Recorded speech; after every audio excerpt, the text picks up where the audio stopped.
Hello viewers, welcome செய்யலாம். வாங்க இன்றைக்கி பார்க்கலாம். ரொம்பவே டேஸ்டியான ஸ்பைசி மக்ரோனி எப்படி செய்யறதுன்னு. இது வந்து லஞ்ச் பாக்ஸ் ரெசிபி.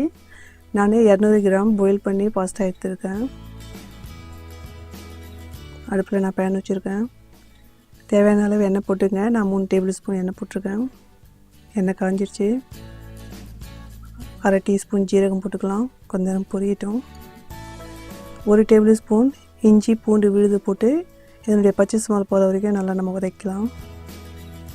நல்லா நம்ம வதக்கிட்டோம். நான் வெங்காயம் எடுத்து ரொம்ப பொடியாகவே கட் பண்ணிக்கிட்டேன், ஒரு சின்ன சைஸில் எடுத்து. இதுக்கும் நல்லா நம்ம வந்து வதக்கலாம், கொஞ்சம் கோல்டன் ப்ரௌன் வர வரைக்கும்.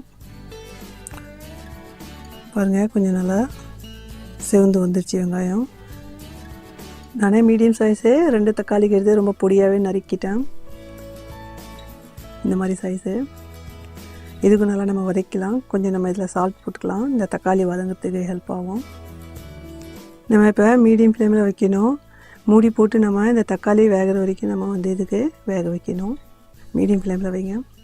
அப்பப்போ கொஞ்சம் கொஞ்சம் இதுக்கு கிளறி கொடுங்க நடுவில். பாருங்கள், நல்லா வெந்துருச்சு தக்காளி. நம்ம இப்போ இதில் மசாலா போடணும். மசாலா பொடி 1 டீஸ்பூன் மல்லித்தூள், 1 டீஸ்பூன் மிளகுத்தூள், 1 டீஸ்பூன் மிளகாய்த்தூள். நான் வந்து 2 பச்சை மிளகாய் எடுத்து பொடியாக கட் பண்ணி போட்டேன். தேவைன்னா போட்டுங்க காரத்துக்கு, இல்லைன்னா போட தேவையில்லை.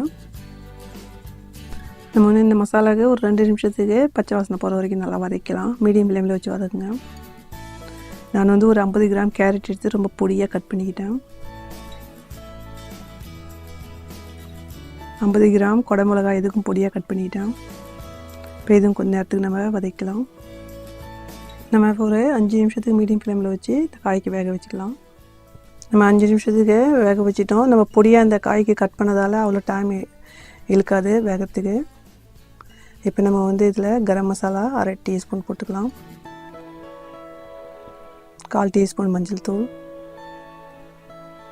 தேவையான அளவு கொஞ்சமாக உப்பு சேர்த்துங்க. முதல்ல நம்ம உப்பு சேர்த்துருந்தோம், இந்த காய்க்கு மட்டும் இப்போ வந்து உப்பு சேர்த்துக்கலாம்.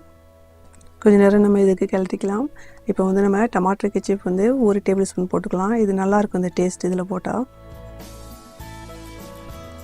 இதுக்கும் கொஞ்சம் நேரத்துக்கு கிளறிக்கலாம். இது கூட மிக்ஸ் பண்ணி நம்ம வந்து எடுத்து வச்சுருந்தோம் இல்லைங்களா பாயில் பாஸ்தா, அது இதில் வந்து மிக்ஸ் பண்ணிக்கலாம்.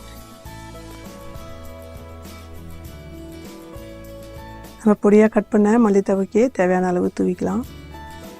இப்போ நல்லா நம்ம வந்து இதுக்கு மிக்ஸ் பண்ணிவிட்டு அடுப்புக்கு 5 நிமிஷம் வச்சு மூடி போட்டு வேக வச்சுக்கலாம். நம்ம 5 நிமிஷத்துக்கு நல்லா இதுக்கு வேக வச்சிட்டோம். மசாலாலாம் எல்லாமே இதில் கோட்டிங் ஆகிடுச்சு. ரொம்ப பியூட்டிஃபுல்லாக ரெடி ஆகிடுச்சு. டிஷ் அவுட் பண்ணிடலாம். பார்த்திங்கன்னா ரொம்பவே டேஸ்டியான பாய்சி மெக்ரோனி ரெடி ஆகிடுச்சு. இது லஞ்ச் பாக்ஸ் ரெசிபி இருக்குது.